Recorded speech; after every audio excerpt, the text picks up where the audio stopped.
सौरभ भोंडवे हत्येप्रकरणी आता दमानियांची पोस्ट 5 महिन्यानंतरही ना तपास झाला ना न्याय मिळाला। अंजली दमानिया यांनी अनमोल केदार यांच्यावर हल्लाबोल केलाय।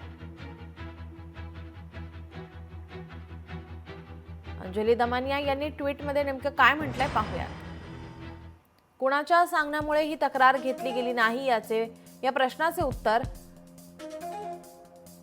अनमोल केदार यांना द्यावे लागेल।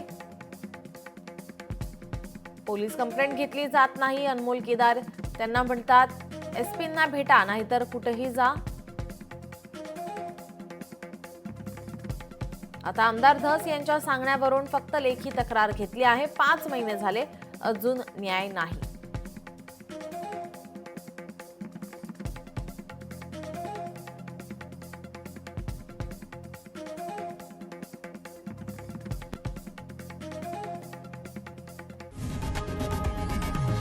लोकशाही मराठी ऐका, पहा, जागरूक रहा।